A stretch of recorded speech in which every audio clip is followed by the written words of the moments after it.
Ow. We've got less than 20 days until our first event of the year, and this car is nowhere near ready. I am a terrible procrastinator, but we've got to hunker down for the next 2 weeks to get this thing sorted out. Projects for today are installing an IRP short shifter to get the shifter closer to the steering wheel. While we're doing that, I'm also going to tear out as much of the interior as possible. So carpets, radios, speakers, headliner, the rest of the airbags. And we're also going to be installing this lightweight battery that I bought on Amazon for, I think, like 125 bucks. This thing weighs like 3 pounds compared to the super heavy stock battery, so nice weight savings there. After everything is said and done, we'll get the car on some scales to see how much it weighs.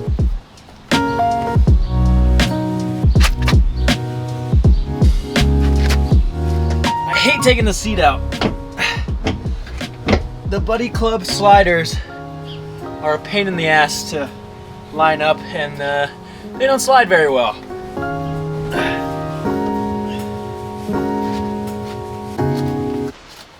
With the seats out of the way, we can focus on getting this center console uninstalled so we have access to the shifter. Under the mat in the cup holder area here, there's going to be 2 screws we'll remove. I'm also going to pull cover off of the e-brake. Set that back there for now. Then we got to pull this off, undo the shift knob. Just pull straight up on this.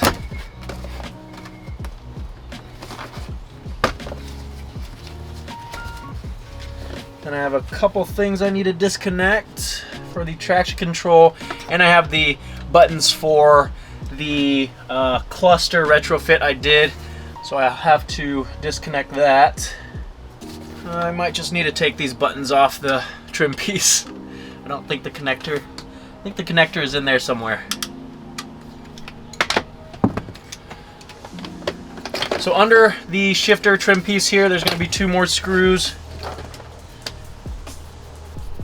I haven't done this in a while, so hopefully I don't miss anything. I'm pretty sure there's 2 more screws underneath this little cubby. I think we need to pull out these trim pieces.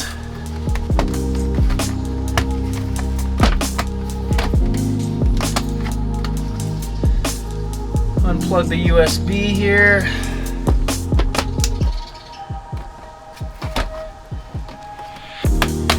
Okay.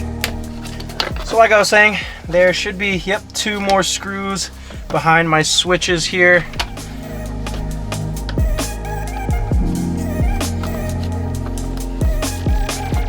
That should be everything. I do need to disconnect the cigarette lighter plug. I should be able to pull this thing out now.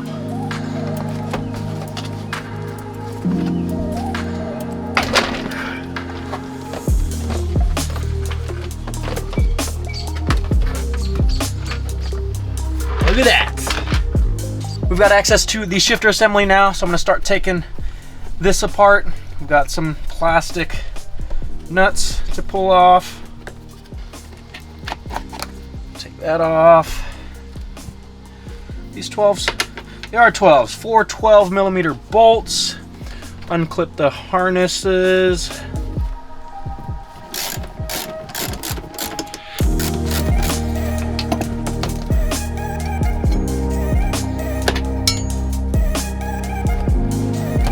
Pull this rubber boot off. Come on, fucker. Ugh. Normally, I would do this from underneath the car because I had access to a lift, which made things just a whole lot easier. But since we're on the ground today and my quick jacks are currently occupied by the GR86, we're going to do everything from the top. I should have small enough hands to access everything I need from the top. If you have large hands, you probably aren't going to be able to do this, but I think I can get away with it. So I have a terrible memory, but after doing this way too many times, I remembered that it's easier to push this boot down onto the linkage on the transmission side rather than pulling it up onto the shifter. But I still spent a good 15 minutes trying to get it up. Get it up. But yeah, instead of doing that, push it down instead. Let me see if I can show you guys. So I'm just gonna work on the driver's side first here. And yeah, this is so much easier than what I was trying to do for a little bit. But here, let me give you a close-up again. So right here, you can kind of see that I'm pushing the boot down and part of the linkage is exposed with the cotter pin here, but I'm gonna continue working its way down and completely off. And then I'll show you the cotter pin and how to get that off and get this whole assembly out. Okay, there we go. Finger game strong, baby. That's inappropriate.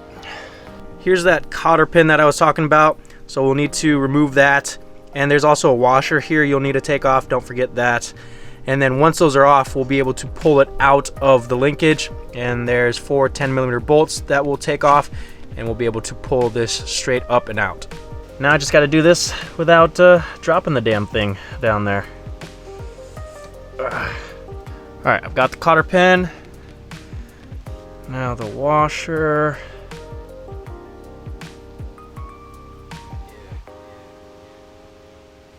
And then we can get the linkage out. Hopefully. Come on. There it goes. Loosey goosey. Like I said, it's just the 4 10mm bolts now. Get the lockout plate out of the way and pull straight up.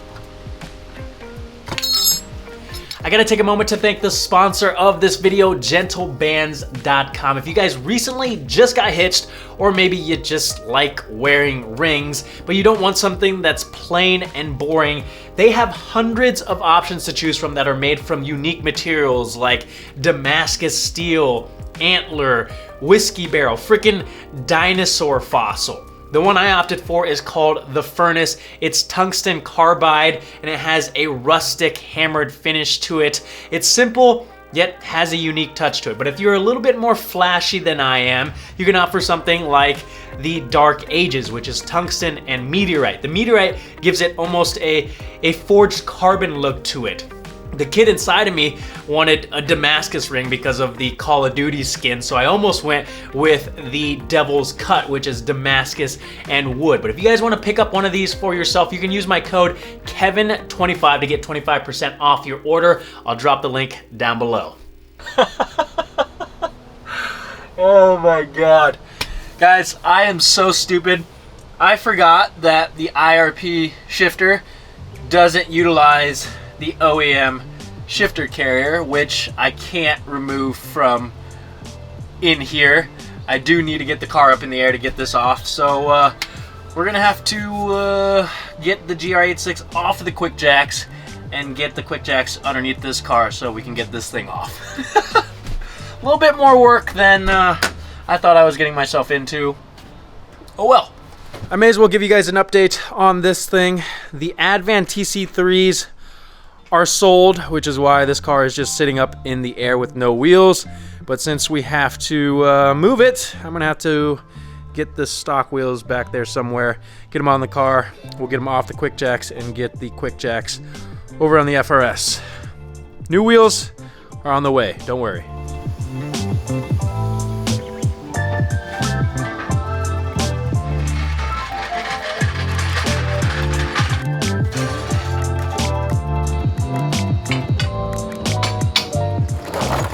So what we need to do down here to get that shifter carrier out is lower the transmission and drive shaft to give us enough room to get the carrier out. But while I'm down here, I may as well get some other stuff done. I have a cracked front pipe that I need to replace. Tomei was amazing to work with to get a replacement, so I need to take this thing off anyway to access the bolts for the transmission mount. So now is the perfect time to get this thing replaced. Oh, I almost hit myself in the dick with that. Front pipe is out of the way. I've also loosened the transmission mount bolts and the bolts for the drive shaft right there to lower this a little bit to give us more room. And now we can remove the 2 12mm bolts that are holding the rear shifter bushing. And then at the very top of the transmission up there, let's see if it can focus. Come on, right there. There's one on each side. There is a pin that's holding the shifter carrier in place. You have to push the latching mechanism towards the back of the car and then you can pull it out. I can't really show you right now, but I will show you once it's off the car. So I've got both the pins that were holding the shifter carrier out and I've pulled it off of the transmission. I've also removed the 2 bolts holding the drive shaft in place just to give me a little bit more room. And now we kind of just gotta fight this thing out of here. I think that might have done it.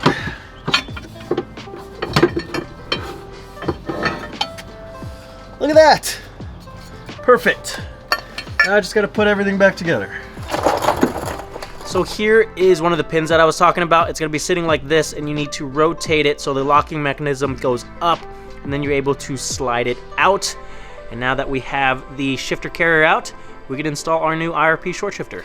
I think I was a little overly ambitious on what I thought I could get done today. I don't think I have enough time to tear the rest of the interior out. So I'm gonna finish up the IRP short shifter install, and then I think I have enough time to get the lightweight battery installed. And just for the hell of it, we'll throw this thing on scales to see where it sits. With that shifter carrier out of the way, we can install our new IRP short shifter. We'll need to go underneath the car to reconnect the shift linkage, but up here we just need to bolt this down. All right, so I'm gonna go back underneath the car, reconnect that linkage, and we'll come back up top. Come on. Do I need lube? Ow, fuck. That didn't feel good. Oh, that's a nice cut. God damn it. Shifter is connected underneath the car. The set screws should already be where they need to be because this shifter was installed in another car. But let's make sure we can get into all the gears. Here's first. This shifter gives the car such a mechanical shift feel and noise. It's so satisfying. Going to second, third, fourth, fifth, sixth, and reverse. Perfect. I don't know if you guys can hear that. Like I said, such a mechanical sound and feel. I love it already. But let's go ahead and get the lightweight battery installed.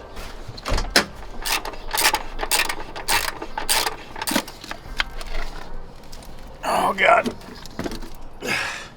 All right, I'm just gonna ghetto rig this for now because we're on a time crunch, but maybe later on we'll get an actual lightweight battery mount. But this battery comes with these spacers.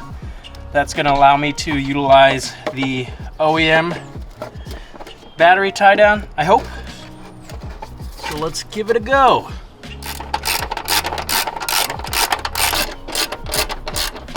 We've got the battery installed. I made sure to tighten this down so that when the Grid Life guys come to check this, they love to make sure the battery isn't going anywhere. They're not gonna give me crap about it. But let's see if the car starts. I haven't charged this thing in a very long time and I've used it multiple times to jump start the car, but I have a feeling it's gonna get the job done. Just a little guy.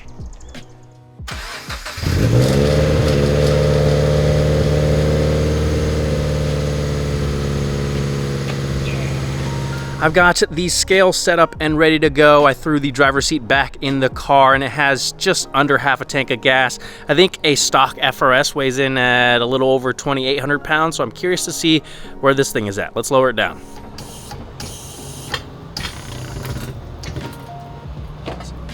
Car is on the scale, so let's take a look at where we ended up. 2548, so around 250-ish pounds less than stock. Obviously I'm not in the car. I weigh roughly 175 pounds, so that puts us at 27, 25, give or take. Not as light as the top cars in the Club TR class, but I'll take it. Plus we have a few more things that we need to take out of this car. Whew. We still have a ton left to do, guys, before the first event, but at least we got to start. I still need to get it aligned. I haven't done that since I installed the SPL control arms, but I'm gonna call it a night. It's getting dark out. I need to go inside and have dinner. Let me know what else you guys would like to see on the FRS or the GR86. If you guys are enjoying the content, please hit that subscribe button, give this video a thumbs up. Thank you guys so much for watching, and I'll see you guys next time.